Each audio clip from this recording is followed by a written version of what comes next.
It was a Thursday, I remember, 'cause Thursdays were spaghetti nights. Dad had this rule: every Thursday, without fail, we'd sit down to a plate of spaghetti. It was our thing, you know? But that Thursday was different. It was the day Mom left, and everything changed. Dad walked in, later than usual. I was already at the table, poking at my now cold spaghetti, wondering why he was so late. The moment he stepped through the door, I knew something was off. His face was all red, like he'd been crying or something. Seeing Dad like that, it scared me. I'd never seen him cry before. "Anna," he said, his voice all shaky. "We need to talk." I remember feeling this knot in my stomach, like something real bad was about to happen. "What's wrong, Dad?" I asked, trying to sound brave, but my voice came out all squeaky. He didn't sit down. Instead, he paced back and forth, like he was trying to find the right words. Finally, he stopped and looked at me, his eyes all red and puffy. "It's your mom," he said. She's not coming back." I didn't get it. Not coming back? From where? It was spaghetti night. Where else would she be? "She left, Anna. She's gone. She left us for someone else." The words hit me like a truck. I felt this chill run down my spine. "Gone, Mom?" But, why? That was all I could muster. Dad's voice broke as he tried to explain. "I don't know, kiddo. I don't understand it myself. But she made her choice, and we gotta deal with it." I was mad, you know? Mad and sad and a bunch of other things I couldn't quite name. Did she even say goodbye? Does she not love us anymore? Dad sat down next to me then, pulling me into a hug. "I'm sure she loves you, Anna. But sometimes, people, they make choices that hurt others. It's not right, but it happens." I pushed him away, feeling this anger bubbling up inside me. "Well, I hate her," I shouted, not really meaning it. Or maybe I did. I was so mixed up. Dad sighed, wiping his eyes with the back of his hand.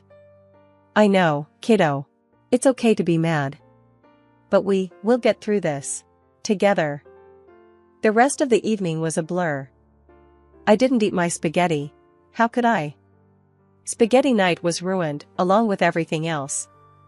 That night, I lay in bed, staring at the ceiling, thinking about Mom. Why would she leave? Didn't she care about us at all? Dad was hurting, I was hurting, and it felt like she just didn't give a damn. It was the first time I really understood that sometimes, people you trust can just break your heart. And as much as I wanted to hate her for what she did, part of me just wanted to understand. Why did she leave? Did she ever think about us? But those were questions for another time. For now, I just had to keep moving forward, one day at a time, with Dad by my side. Then Sarah came into our lives, kinda like a surprise plot twist you never saw coming, but ends up being the best part of the story. The day Dad told me about Sarah, I was skeptical. We were doing dishes, and he was all nervous, which was weird for him. "Anna, I've been seeing someone," he blurted out, almost dropping a plate. I froze, soap suds dripping from my hand. "What? Who?" I wasn't sure whether to feel angry or curious. "Her name's Sarah. She's really wonderful, Anna. I think you'll like her," he said, avoiding my gaze. I didn't say much. Just nodded and kept on with the dishes. But inside, I was a whirlwind of thoughts. Another woman? Was she trying to replace Mom? I wasn't ready for that. The first time I met Sarah, I had my defenses up. She came over for dinner, and I could tell she was nervous, which made me feel a bit better. She wasn't acting all cocky like she owned the place. "Hi, Anna. I've heard so much about you," she said, offering a smile that seemed genuinely warm. "Yes? All good things, I hope," I replied, trying to sound tough, but probably just coming off as awkward. We sat down to eat, and the conversation was kinda stilted at first. Dad kept trying to fill the silence, bless him. But then, Sarah started talking about this band she loved, which turned out to be one of my favorites too. That broke the ice, and before I knew it, we were chatting like old friends. It didn't take long for Sarah to become a fixture in our lives. She moved in a few months later, and things, they just felt right, you know? Like she was meant to be part of our family. One day, after Sarah had moved in, I came home fuming from school. Some kids had been making fun of me for not having a mom, and I'd had enough. I slammed the door and threw my backpack against the wall. Sarah came rushing in, all concerned. "What's wrong, Anna?" she asked, kneeling to be on my level. "Nothing. Just leave me alone," I snapped, not really meaning it. I was just so mad. Sarah didn't budge. "It doesn't look like nothing. Wanna talk about it?" I hesitated, then blurted out everything about the kids at school, about missing mom, about feeling so damn angry all the time. Sarah just listened, her expression soft. When I was done, she hugged me. Not in a trying to replace your mom way, but in a I'm here for you no matter what way. That meant the world to me. "Anna, I'll never try to take your mom's place. But I want you to know I'm here for you, okay? As a friend, as family. Whatever you need." I nodded, wiping away tears. "Thanks, Sarah." From then on, Sarah wasn't just Dad's girlfriend or the woman living with us. She was part of our family. She helped me with homework, listened to my teenage rants, and even taught me how to apply eyeliner properly. She filled our home with laughter and love, something I hadn't realized how much I'd missed until she showed up. One evening, we were all watching a movie, and I looked over at Sarah and Dad, laughing together on the couch. It hit me then how much things had changed, how much better they'd gotten. "Thanks, Sarah," I whispered, not sure if she heard me. "For what?" she whispered back, turning to me with a smile. "For everything," I said, meaning every word. Sarah just squeezed my hand and turned back to the movie. But that moment, that simple exchange, it sealed the deal for me. Sarah was family, through and through. College was a whole new world for me. Moved out, living on campus, studying economics because, well, it seemed like a solid choice. I'd call Dad and Sarah every Sunday, filling them in on the mundane and the exciting alike. They were my rock, my safety net in this whirlwind of new experiences.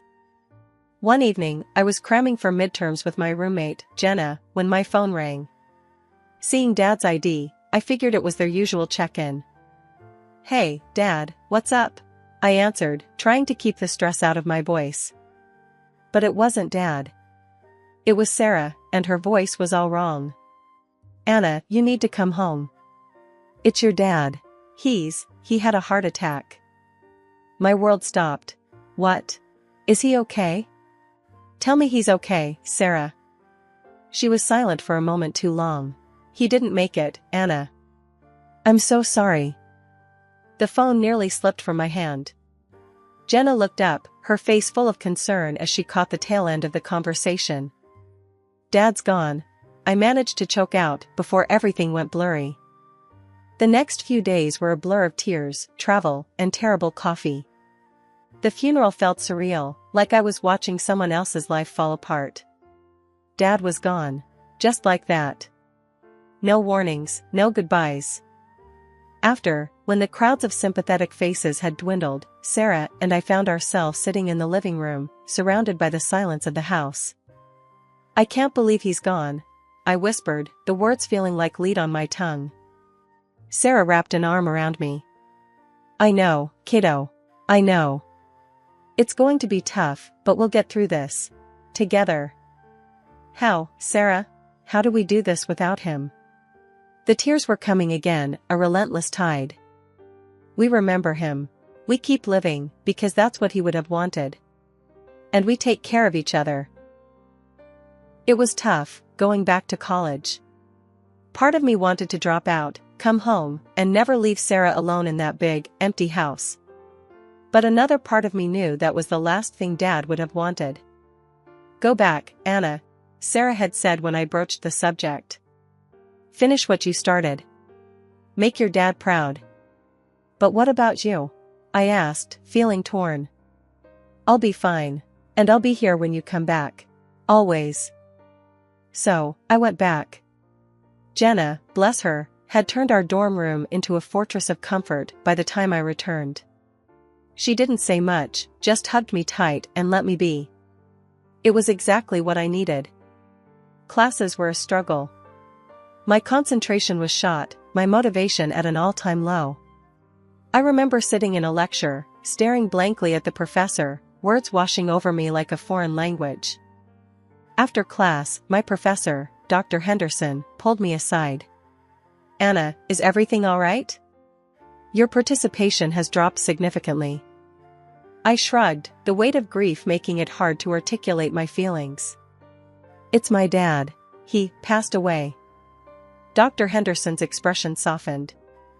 "I'm so sorry to hear that, Anna. If you need anything, any extensions, or just someone to talk to, my door is always open." "Thanks," I mumbled, grateful, but too numb to really feel it. That's how it went for a while. Going through the motions, barely keeping my head above water. But slowly, with a lot of support from Sarah, Jenna, and even Dr. Henderson, things started to get a bit easier. Not better, exactly, but less impossible. By the end of the semester, I'd managed to pull my grades up, securing a decent GPA. It felt like a hollow victory, though, without Dad there to celebrate with me. But I knew he was proud, somewhere, somehow. And that thought, that feeling, gave me the strength to keep going, to face whatever came next. With Sarah by my side and Dad's memory in my heart, I started to believe maybe, just maybe, I could make it through. The time flew by, and there I was, 27, living in my own space, neck deep in a career that was actually going somewhere. Bosses liked me, work was steady, and for once, it felt like I had a handle on things. It was one of those rare Saturdays where I had nothing planned but to chill, maybe binge-watch something mindless. That was until the doorbell rang, slicing through my lazy morning like a sharp knife. I wasn't expecting anyone. Figured maybe it was a package I forgot ordering or a neighbor about to start some small talk I wasn't in the mood for. When I swung the door open, though, the last person I expected was standing there. My mom. Except, she looked different. Years and hard living had taken their toll, leaving her looking worn and, frankly, a bit rough around the edges. "What are you doing here?" I blurted out, not hiding my shock well. Her eyes welled up, and she looked like she was about to crumble right there.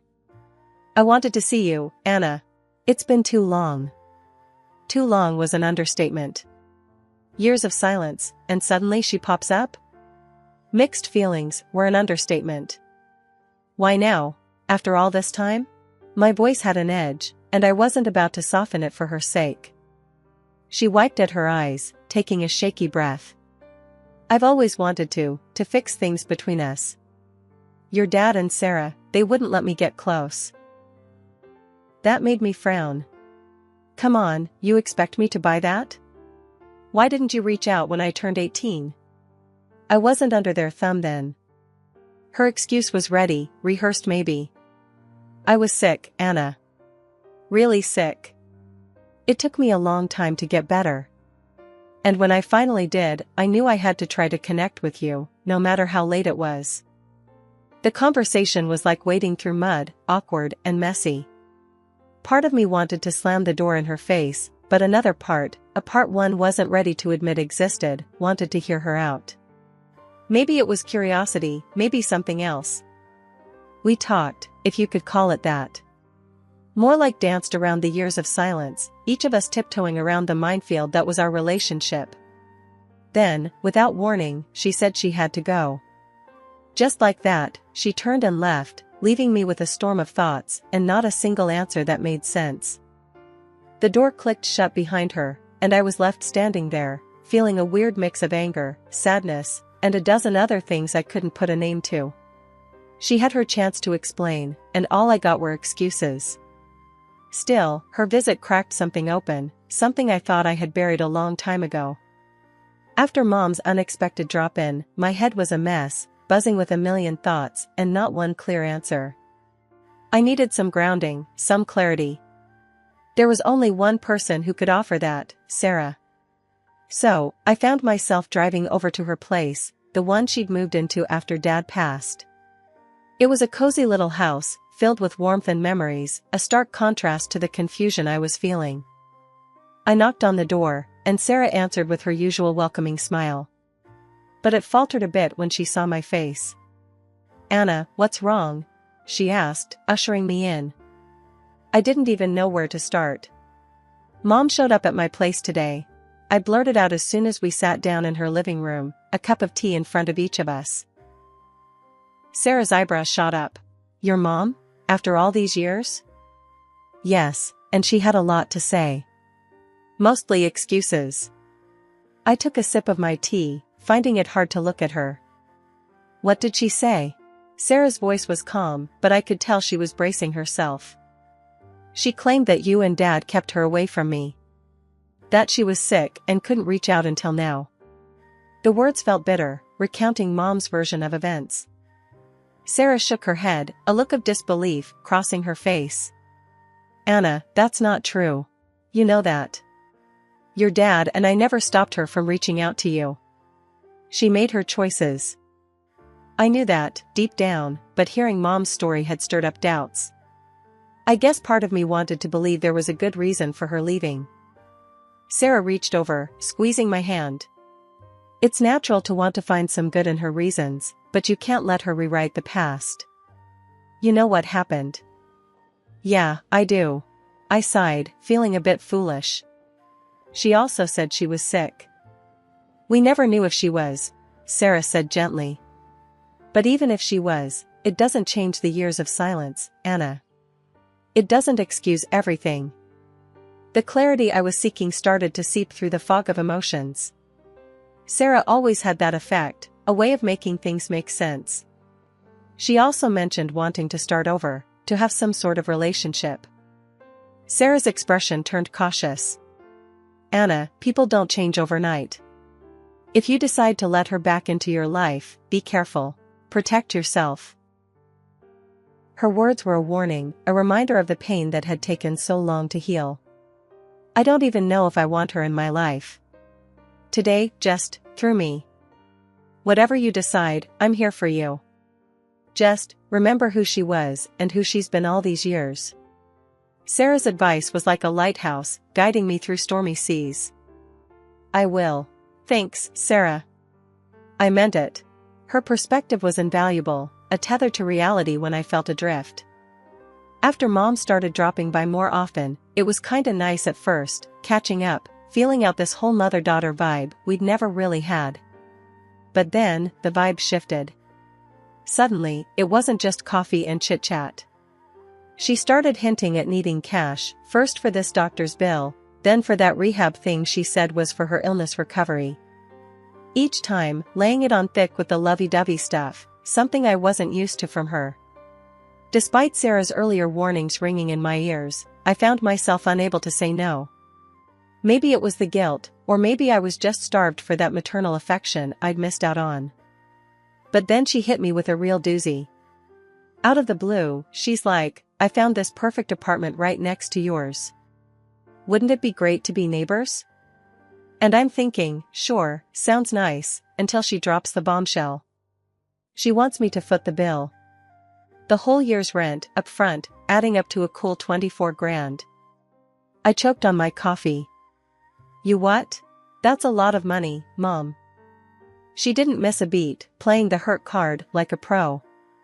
"I thought you'd want to help your mother out," she said, all wounded-like. "I do, but it's a lot. I need to think about it." I managed to stammer out, feeling like I'd just been sucker-punched. Well, she didn't like that one bit, got all huffy, and stormed out. So there I am, feeling like the worst daughter in history for not immediately opening my wallet. I needed advice, someone with no skin in the game. Naturally, I called Sarah. "Hey." I started, no preamble. "Mom asked me to pay a year's rent for her. 24K, what do I do?" Sarah's response was instant, a mix of concern and anger. "Anna, you can't be serious. After everything, you're considering it?" I sighed, running a hand through my hair. I don't know, Sarah. She's my mom. She's also the woman who left you and your dad high and dry. You owe her nothing. Sarah shot back, her voice sharp as a tack. Her words stung, but I knew she was right. Still, something in me couldn't shake the idea of finally having a real relationship with my mom, even if it meant buying it. Against my better judgment, I went ahead and agreed to Mom's request. But I wasn't completely naive. I made sure my name was on the lease, a little insurance policy just in case things went south. When I told Sarah what I'd done, there was a long silence on the other end of the line. Anna, I hope you know what you're doing, she finally said, her voice heavy with unspoken worries. Yes, me too, I replied, though in truth, I had no idea what I was doing. But there was no turning back now. I'd made my choice, and all I could do was hope it wouldn't come back to bite me. A week after the whole apartment thing with Mom, I figured, maybe we could try to smooth things over with a little celebration. I thought a surprise housewarming might show her I was trying to make an effort, bridge the gap between us. So, there I was, standing outside her door, ready to surprise her, when I caught a snippet of conversation that froze me in my tracks. There was my mom, loud and clear, boasting to a room full of her new buddies about how she'd played me for a fool. Can you believe it? Got my own daughter to pay for this place for a whole year. She's as stupid as they come, just like her old man was. She cackled. My heart sank. I felt this cold rush of disbelief and then hot anger bubbling up. But I pushed the door open and stepped inside before I could second-guess myself. The scene was exactly as I'd imagined, a bunch of drunken strangers cluttering up the living room, with my mom holding court among them. The laughter died down as every eye turned to me, the sucker of the hour. For a moment, Mom looked caught off guard, a flicker of guilt maybe, but it was gone as quick as it came. Then, doubling down, she sneered. Look who decided to show up. Come to see what your generosity bought? Her friend snickered, eyeing me like I was some kind of joke. The anger inside me was boiling over, but I kept my cool. Smiling, I said, actually, I came to tell you something interesting. About the rent for this place. Mom smirked, playing to her audience. Oh yeah? What's that? I pulled out the rental agreement I'd kept, waving it like a flag of victory.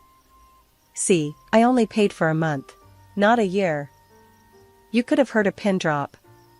Mom's face went white, her smirk vanishing as she realized the game was up. Her friends, sensing the shift, started to back away, their laughter turning to murmurs of confusion. I didn't wait for her to recover, to spit out some excuse or plea.